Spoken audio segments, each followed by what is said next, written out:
Welcome back to the McCoy Leadership Podcast, elevating your impact through valuable insights and conversations about leadership.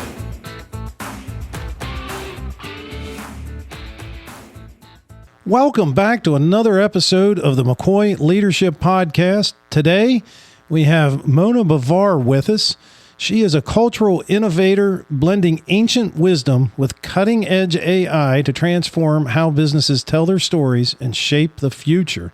And I got to tell you, I am super excited with all of the AI that is out there to just think about how we might blend ancient wisdom and cutting-edge AI together. So I'm super excited to hear more about this.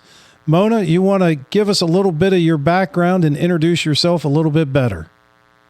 Hi, Amos. Thank you for having me on the show. As you mentioned beautifully, yes, having come from a different culture and living in various cultures, I realize that it's so important for all of us to connect on a level that has nothing to do with origin or color of your skin or any kind of religious, nothing that has our label associated to it, and more about who we are as individuals. And to understand who we are, I have found, I prefer and I love to tap into the archetypes, which I hope to explore more with you. And that has become my world of how we can connect on a deeper level where we have empathy for our differences and our various backgrounds. So, if I'm not mistaken, you have a very interesting and unique cultural upbringing, kind of between Iran and the U.S., and that's where you got a little bit of your background of maybe some of the more traditional things and then some of the innovations that you've come across. But I'm fascinated anytime anybody comes. I've been here in the United States my entire life. I've traveled outside of the United States, but I'm, I have one lens to look through. And I'm so fascinated when people have multiple lenses to kind of view things through. So I'd be very excited to hear more about that upbringing that you had. And also kind of how did that get you or influence your approach to apprenticeship, entrepreneurship, and storytelling? So yes, I come from Iran. And we moved to the United States in 1979. And for those of you listening out there, 1979 was a very pivotal year for Iran because the revolution happened and a lot of people left the country. And I was 7 years old at the time, so everybody could do the math and know my age. And we came straight to the United States. And so there's a huge cultural disparity. And unfortunately, at the time when we moved here, it was a very, very difficult period, and I invite everyone to go and read about it and just to better understand the people. So we were confronted with a lot of bullying, and it came from ignorance, or it came from the fact that the culture wasn't understood by the people like our neighbors or our schoolmates. And I remember the table became our safe haven. And we would come home from school and my mother had prepared the meals that were always Persian cuisine. And my father would share stories. So when we would come and say, we got bullied at school or this happened, my father very pragmatically and in a very storytelling way, he would share what the origin of our culture is about, what our history is, why we eat the foods we eat, why we celebrate the way we celebrate, why we had to come to the United States. And this was a way for us to understand that the kids weren't necessarily malice or behaving in a way because they hated us. It was just this kind of ignorance, for lack of a better word. And so growing up and moving on forward, and this became my story for my brands that I created. So it was always around telling the story that you share around a table. When I moved away to university, it was my way of bringing people together on a subconscious level. So I would invite people to my home from different cultures and backgrounds, and we would share our meals. It would be potluck. So you connected with someone from China, not because there was this kind of your empire was this and my empire was that, but your food is similar because it's traveled through the Silk Road and you arrived in Europe. And in Italy, we eat tomatoes in this way and eggplants are in this. So this kind of bridging of cultures happened around a table. And you get so comfortable with people that you freely start to share emotions and you share stories and you get vulnerable and intimate. And you walk away most of the time with these memories or these friendships that you've cultivated without knowing that you've done it. And so when I started my first company, DLISH, which is a gifting company around food, art, and design, it was my story in a box that I was sharing with the world. So it was always a food item with a design piece that shared that dish or that event or whatever it may be from different cultures. And then when I started the AI agency with friends, it was about that. It was about how do we share authentic stories using AI because it facilitates the process, but with the human touch. And by the human touch, it means on that level where you know yourself and you know your brand and you know your why. So you can effectively communicate that and not sound generic, because today it's so easy just to sit in front of a computer or ChatGPT or any LLM and say, write me a blog. And then you end up sounding like every other person that's writing the same kind of competitive blog. And so you become a part of these 4 to 6 billion content that's out there. So it's this kind of rooted in me. I think it's this whole, how do we tell an honest story that hooks whoever it is that we're leading or whoever it is that we want to attract, but not in a way that I want to sell to you or I want to compete with you or I want to get out there and bring you in so you buy from me, but in a way that says, listen, this is who I am. This is what I want to share with you, and give me that space to do it. And so this is where my culture influenced the storytelling aspect a lot, because I think it was the salvation and the table where I think it's the most beautiful platform where people can come together. That is, I think, an amazing story, one. Two, I have to share with you, and although this is audio only, you can see here that I'm pulling out a piece of paper out of my pocket. I just wrote this yesterday. I was preparing to do a little bit of a video, and my second tip is use storytelling to convey your vision. Stories create emotional connections that statistics simply can't. And I think it is so true. And the piece of around the table, ever since I was a kid, my favorite thing to do with any group, even people that I don't know that I want to get to know, is to have a meal. Because once you have that meal, so even in high school, I was involved in band and orchestra. And after a concert, I was always the one that wanted to get a whole group and, go to whatever, the pizza joint in town or wherever we could go to have a meal together. And the thing that I thought was so fascinating is, as an adult, I went to a local college and they had a benefit auction night. And do you know what sold better than anything?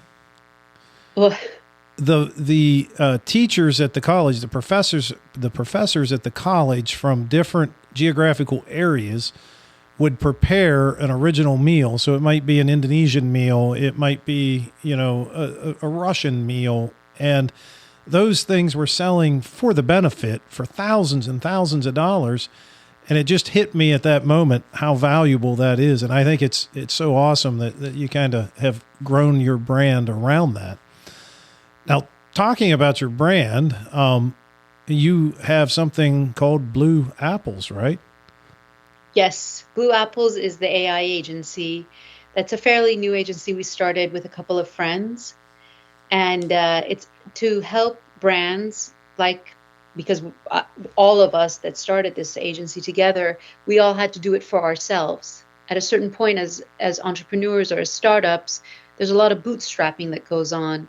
So with AI, we were able to, each one of us on our own, tap into something where creating content, strategy, ideation, anything that we needed, research, we were able to do. So the demand for other people to implement AI or use it in a way where this is something where I highlight a lot, where you don't sound like everybody else. And that's the biggest danger and the biggest pitfall that we have today, is that you go in and you'll want to create content, but it's so easy now to detect what has come out of a ChatGPT or a Gemini or a Claude, because they all sound the same.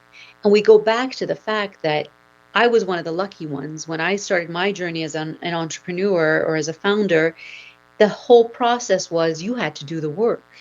So you had to sit down and do the research, understand all the analysis that you had to do. Who's your target audience?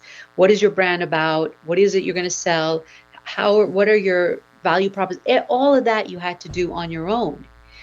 So you got to know yourself in the process, because I always say, and I firmly believe, that the journey of an entrepreneur or any leader, founder, CEO is an internal self-growth process as much as it is an external story of success, where my ROIs are met, I meet the numbers, my sales for all of that.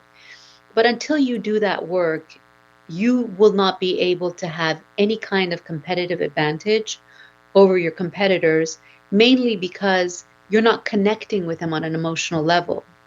So this is what we brought to the table. We said, okay, you want to go and you want to write your e-commerce product descriptions. You want to write a blog. You want to do newsletters. You want to create funnels for nurturing your customers or your clients. Do it in a way where your brand voice is respected. And you would be surprised, Amos, how many people don't know their brand story. How many people don't know why they started the business they started? I mean, the real why. And it always, not always, but 99% of the time, it goes back to something that influenced us as a child, because we're always being inputted. And these archetypes that take shape within us, they start to have personalities of their own that at certain periods of our life, we tap into them. And so in my case, it was that period of around the table where it was my caretakers taking care of me. So that's the archetype that stayed with me. And that's the archetype that I took into my business, where I say, let me curate experiences around a table and invite people to share this. So it's this whole process of who are we, that yes, we have AI, but you can't remove that human aspect, which is that creative, how do we talk to the AI? How do we understand what it is that we want the AI to address? I was listening this morning, as a matter of fact, to an interview by I can't remember his name, but the NVIDIA CEO, the founder of NVIDIA, the CEO. Yes. And he was saying that the key to AI, to success in AI, if I was going to tell children what they should study, is a prompt engineering. You have to learn AI, and that means you have to know how to speak with it as if you're writing a recipe for pastries, not even for a dish, like a plate of food, but a pastry, because it's so scientific and it's so precise. And that work entails a lot of pre-work that is done. Unfortunately, today we can't do it with AI, so you need that human soundboard, let's say. So you've mentioned archetypes a few times. Tell me a little bit more about those. So the archetypes is, and again, we say that you go through this journey where you try to understand yourself. And in my case, it was, since I was a child, I was always fascinated with the human psyche, with what's deep inside of us, and how it influences us to behave in different parts of our lives and different times of our lives. And I think that also comes from the fact that there was that whole, being immigrants, you had to understand two worlds, which was an Eastern world and then a Western world. So you had that traditional side, and then you had this innovative side. So bringing these together, it shapes us, right? And my journey with archetypes started with Carl Jung. But for those of us that know archetypes, they've been around since the the beginning of time almost, because we always use it as mythology or to identify things that we couldn't explain, like weather or anything that would happen in our natural habitat. And so I started to work with AI to say, okay, you know what? Let's just question. I was curious about Carl Jung and what he said about the archetypes and to go deeper. So I sat in front of ChatGPT and I did this conversational thing where explain them to me. What are they about? How do they work? Let's apply it to entrepreneurship. And last year, 2024, I'm a part of this business mentorship for female entrepreneurs. And the founder of the company, the business coach, she asked me to do it every month, the archetypes, just to tell the woman what the archetype is and speak about it.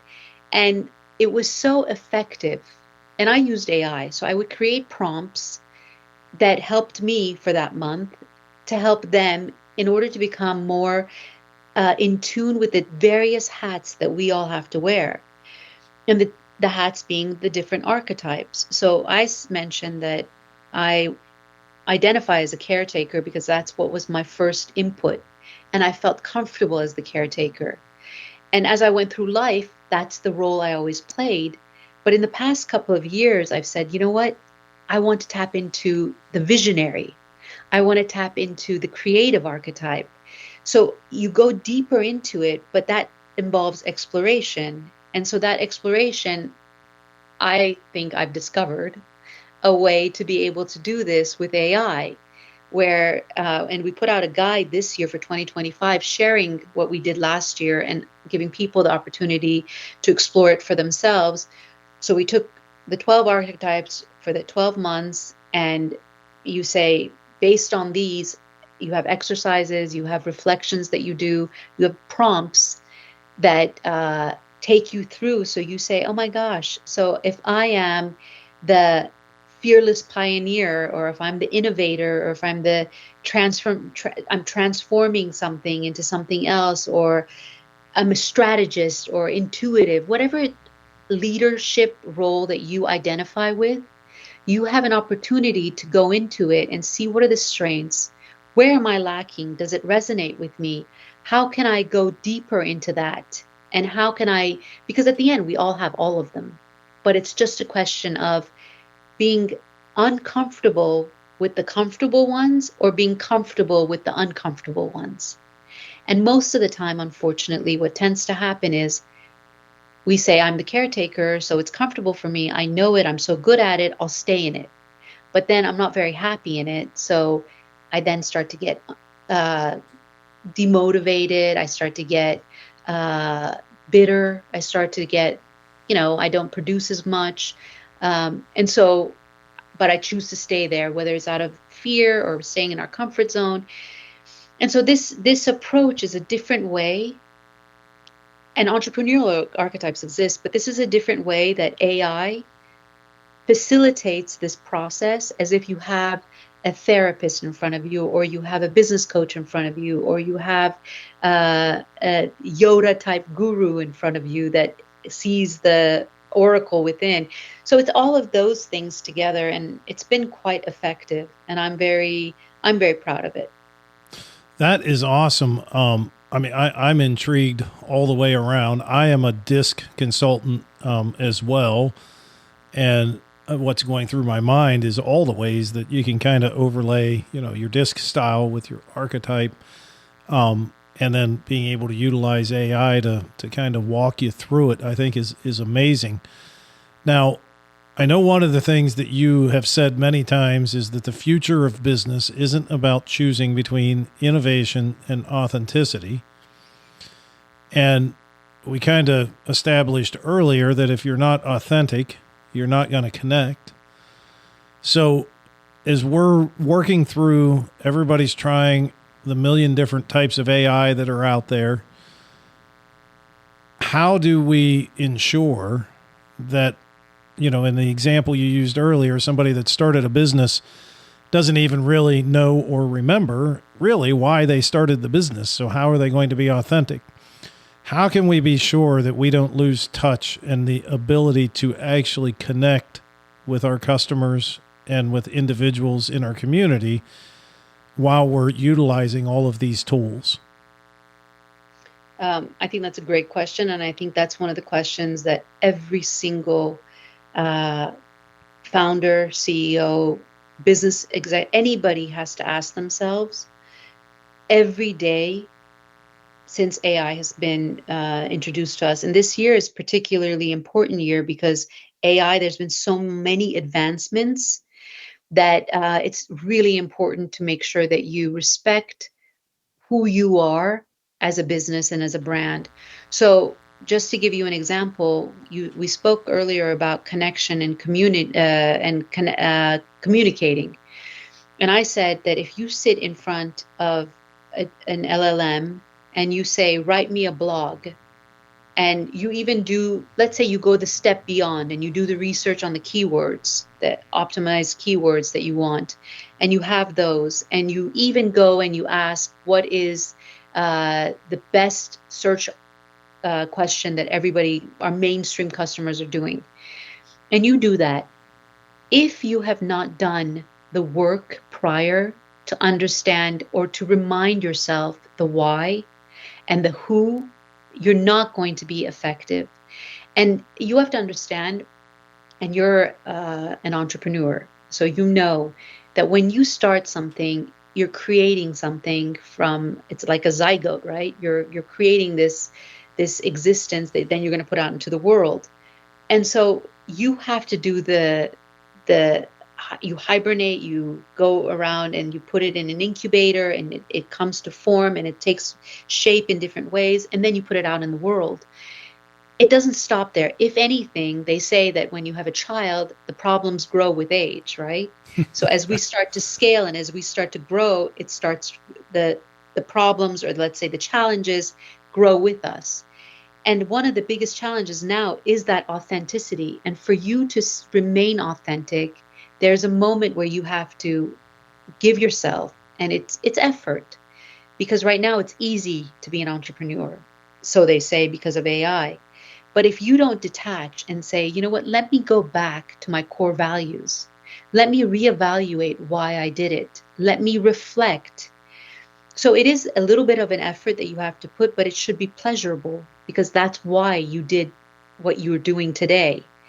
And so that reminder says, okay, you know what? Let me sit down in front of the LLM, write me the blog as to what is the best corporate gift, luxury corporate gift, top 10 corporate luxury gifts. And ChatGPT or Gemini will put that out for you, give you a great outline, even write it for you. But again, if it's something that your competitor is doing and it's another generic blog that you're putting out there that sounds like everybody else, and it's going to get lost in a pool, how are you doing any favor to yourself? So it always goes back to our core, our roots, our reasoning, our why. And if you don't constantly do that, you have this, especially more today than ever before, this danger of just being lost in a pool of, and that's how you connect. That's how you connect rather than communicate, because you're targeting that. Let's say I'm using blog right now as the same example that we'll use, but you're using that blog as a way to connect because you're meeting their pain points, because you've done the research, because you know why you came into the market is to meet those pain points. Whereas if you just say, write this for me, and you don't even read it, you copy it and you paste it in your platform, what does that do? Nothing. You're just communicating with them. You're like, oh, we're here. Remind us we're here, and hope that Google ranks you high enough. So it's that kind of attention to detail, let's say, that we can't lose touch of. If anything, we need to make sure that we hone that more than ever before. I compare blogs today to the executive that likes to write really long emails on Friday afternoon and send them out, unless it catches my attention in the first couple of words, quite frankly, I won't read it. So I think you hit it. I mean, it makes sense to me that if you can't take the time to make it yours and to want to connect and connect for the right reasons, But at the same time, I hear people come back all the time and say things like, well, my competitors are putting out 5 blog posts every day. I got to do the same.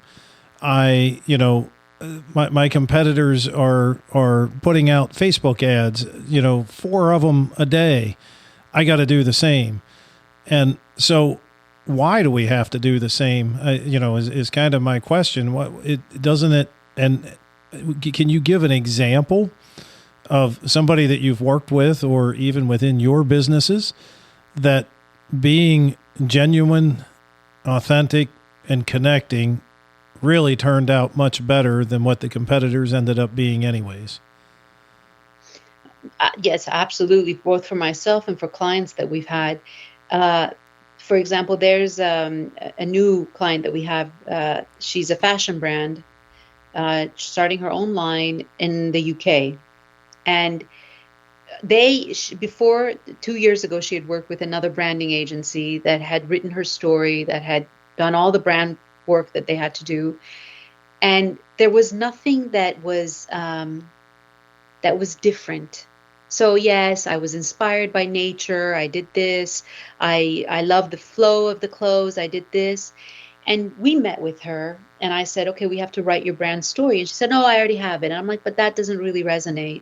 You sound like everybody else.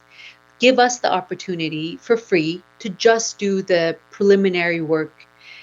And we did. And Amos, I have to say, it brought tears to her eyes because it turned out that clothes, since the time that she was young, made her feel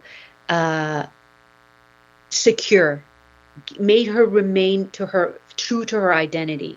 So she had gotten married at a young age.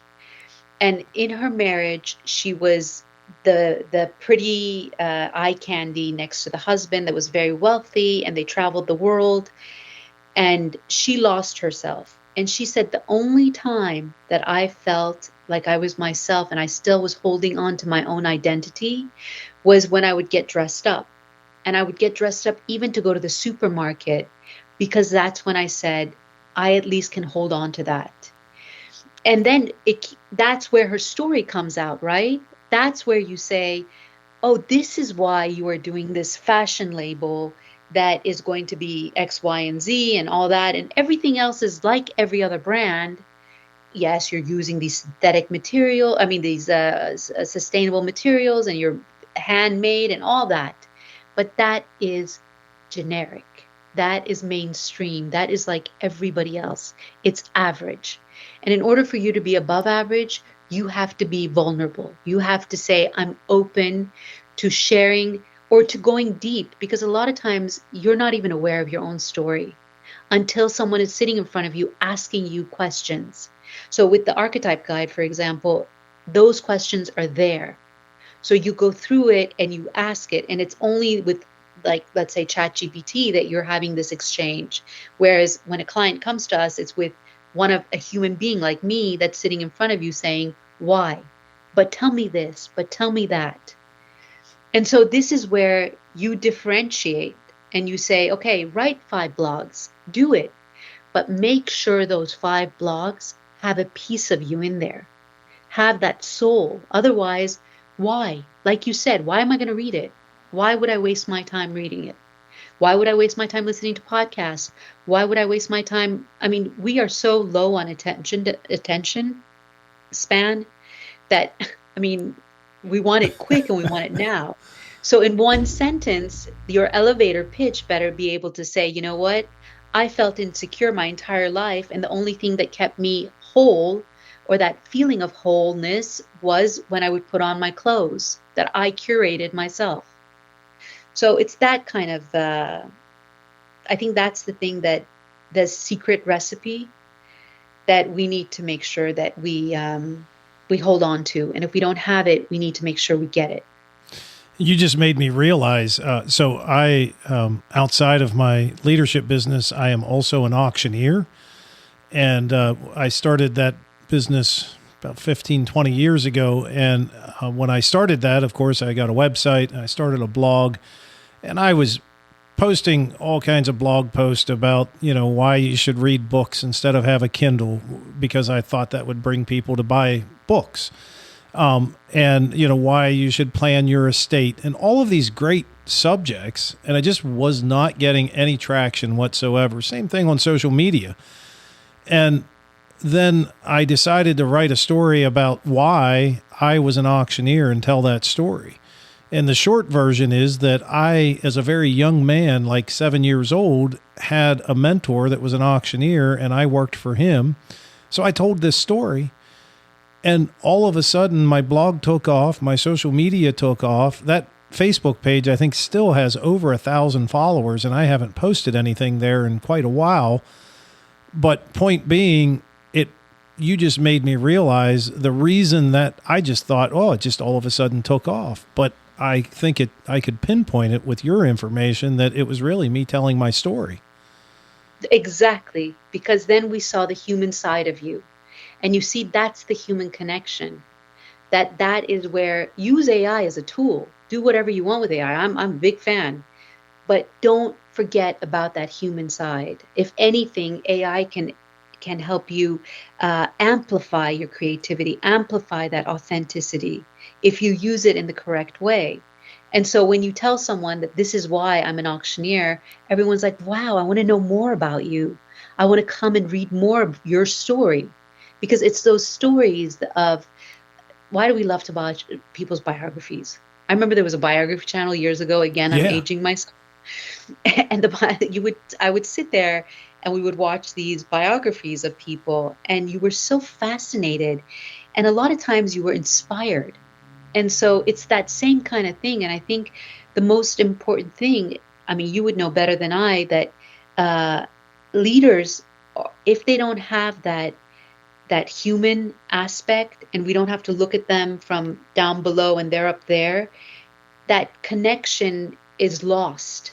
They'll communicate with us and they'll say, listen, we achieved 90% of our goals. We did this, we did that. All you guys are going to get a bonus. Great. Thank you very much. But if a leader comes and says, listen, this is what's happened. This is who I am. This is what I'm trying to do. I need you guys, or let's all work together.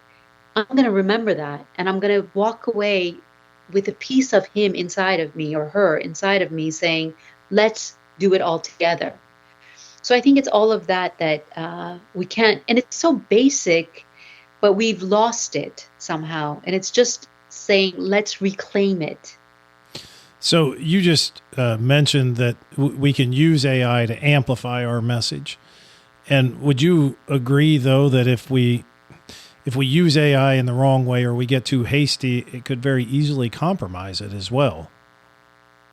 Absolutely, which is what's happening. Unfortunately, it's so much easier for us to work less, let's say, and we say, oh, you know what? Why not? And you have all these social media people, influencers that come and say, listen, there's this new AI thing, just go in and use it and you can do this and look at how fast. And there's always this kind of push and push and push, and you get lost in it. And so you say, okay, you know what, let me sit down in front of AI and do this and push it out and get it out there and do my 1 month of content creation for Instagram. But then your Instagram page, you go on it and yes, it's there, but does it tell a story? Is there a visual story? Is there a piece of you in there in your captions? Where are you? And if I don't find, and the antithesis of AI is human connection. And if we don't learn or remind ourselves about that continuously, the pitfall of losing that and being lost at sea is huge. And that's where my fear for people and using AI is. Not necessarily that, all the other stuff that, yes, we're told that we should be afraid of it and the AI is a horrible thing. But I believe that if we just put a little bit of emphasis and effort into disciplining ourselves in using it in a way that we do the preliminary work, then I don't think that it's something that's going to harm us.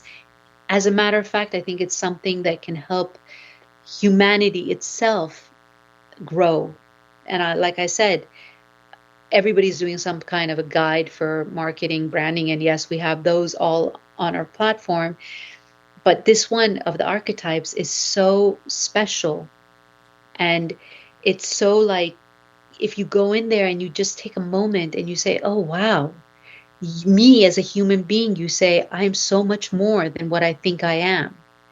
And so maybe you don't have the money to go and spend 2 years, 3 years with therapy. Maybe you look down on it, or it's not your way of going deep. Maybe you prefer another. But so it's just try it. Why not? See, maybe you will use AI differently, and then you will be one of the very few that will stand out. So you have me inspired. As soon as we're done, I'm going to go check it out because it intrigues me. But for everybody else out there that is interested now, how can they get there? Where are they going to find this information to be able to get either in contact with you or try out the archetypes through your AI? They're more than welcome to visit our website, BlueApples.ai, and they can either schedule a discovery call, which is gratis, free, or their guides. You can look at our resources, and from time to time we also have free online courses, but we have resources that are available, and the archetype guide is also there. So there's all these different places that you can go, but I do encourage everyone, you don't have to. I'm not here to push or to sell something. That's not important to me. I'm here to say something that can be beneficial to so many people in so many different ways, that if you just take a moment for yourselves to go and sit by yourself, have fun with AI, go and talk to ChatGPT like it's your best friend, have conversations, why not? Then you'll see that there's ways, there's so many different ways of discovering, and that it's so much more than let me get a content calendar for 1 month. There's much, much more you can do with it. So the next question I have, I'm pretty excited to ask because you are a leading authority in AI. There's no two ways about it. What excites you the most over the next 5 to 10 years in AI and the potential impacts on business and with leaders? So I'm quite excited and a big fan of the AI agents that are being developed. I think there's still a lot to be done with them, because I know that everyone says, oh, they're out there. But the idea that you can have a little mini agent, and by mini, I'm saying if any time it becomes a physical thing, but something that becomes where you can have a one-to-one conversation on anything. So if you need a marketing assistant, you say, listen, this is what I need you to do, go do the work. Or we're actually working on developing these archetypes that are on the guide as AI agents. It's a process, and I'm not going to lie, and there's a lot of learning curve, and there's a lot of testing, but it's exciting to see how we could, I don't know if you remember the Jetsons or... Oh, yeah. Yeah. So again, aging myself, but back then, you thought, oh my God, this is so abstract. But now you say, how cool is that? So, and I have to say, I've never been a techie person. I've never been I remember when the whole internet and e-commerce happened in the 90s, I was like, oh, this is going to go away. When social media happened, I'm like, I refuse. I'm a private person. I will not be putting myself out there. It's going to go away. People are going to see the light and realize that this is not good. And then for some reason, with this whole world of AI, and I remember a couple of years ago was the metaverse. It's so fascinating for me, because it's as if you have this vast platform where you can create anything you want. You can do anything you want, and hopefully you'll do it in a way that whatever that good may be, but you'll do it in a good way. So I'm optimistic about, as humanity, for us to come together and say, you know what, let's benefit the world with it rather than hurt the world with it. So those are the places where I think that there's going to be a lot that's going to happen. And I think we as human beings will reinvent ourselves and perhaps even get closer and bond on a different level, because we'll see that if we sit in front of the AI, then we come together and we can share so much more with each other. I think we have to. I mean, the amount of connection that we've lost over the past 30 to 40 years, we're close to the same age. And I think about the time period from, when I was growing up to early teenage years to today. And the two things that concern me the most are, one, the amount of information we process in a day is easily 1,000 times what we processed when we were teenagers. And then secondly, even I told you before the show, we just moved into a new office. We're on Main Street in a small town in Pennsylvania. And I love it because I can walk to the coffee shop, walk to the bank, walk to the post office, and see people and talk to them and connect. And that's the piece that's missing. Beautiful. Beautiful. And why do you think people love to move to Europe so much? Yeah. It's for that reason. Yeah. It's exactly for that reason. No, I think that's fantastic. I mean, I think it's very special, very, very special. So as we're getting ready to come to a close, although before we get there, I did have an idea that you mentioned the Jetsons, and then I could hear the music. And then I started to think we should have you back on, and we should do a whole episode on the archetypes of each Jetson character. I would love that. That would be so much fun. Yeah, I think so too. So we always ask all of our guests 3 questions at the end of each podcast. And the first question it came to me several episodes ago. All the things we're talking about, in leadership, we're talking about growing people. We're talking about connecting with people. And one of the things I hear over and over here in the United States is that, we're not teaching the young people things that they need to have. The employers are saying when high school graduates are coming to them, they're missing skills. And so my question is, if we had all the school administrators across the United States in front of us, what would be your one piece of advice to them of something that we could change in the school systems that will give us better leaders and better people into society out of high school? I think, first of all, that's a great question, because my sister and her husband are working on a startup that is focused on that. And I think the most important thing is, like, the Japanese have this culture where the first, during elementary school, you don't test the students. You allow them to explore their creativity, to try and to see what works for them. So you give them the space, and you give them almost the tools in order for them to be able to express themselves. And I think one of the things that we lack here is the fact that it's always about competition.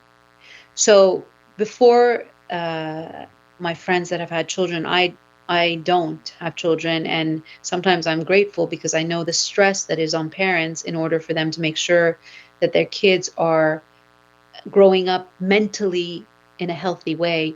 And I think one of the things is, since preschool, you're almost like you go on this waiting list, and if you have the money, you can get them in. If you don't, there's the lack.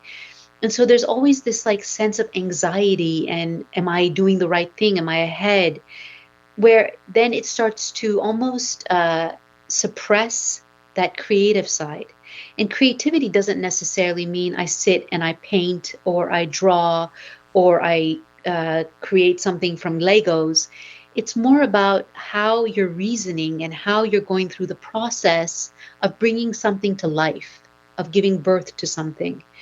And I think that's where, if we give them the space and the tools to do that, I think it will make a big difference, and it will create people that are more empathetic, more aware, self-aware, and then as a result will become more in tune with their external environments as well. Awesome. Second question is, which could be a loaded question, I guess, for you, because you got to be careful how you answer this one. What is your favorite piece of software or technology today that you use on a regular basis? Between Canva and ChatGPT. Okay. Canva, ChatGPT. Okay. And Zoom. Yes, Zoom and all of the meeting. We're using Teams today. All of those allowing us to connect with people. I guess that's one that is often overlooked. And the last question is, what is your go-to book throughout your life that you've had with you and you've continued to go back to? The memoirs, essays of Carl Jung. Okay. I can read that over and over again, and it's actually a beautiful book for explaining the archetypes. And because he shares stories of patients that he's had throughout his career and explains the different archetypes in a very, very clear and profound way. Well, awesome. I hope that we can have you back. Well, actually, we've already come up with the idea for the next episode, so we'll get to work on that. But I've enjoyed the conversation. I could talk for another 30 or 40 minutes at least. There are so many interesting pieces that you have. Thank you so much for joining us. And one more time, give us your website so we're sure that we get people to it. And we'll have it in the show notes as well. But give that to us one more time.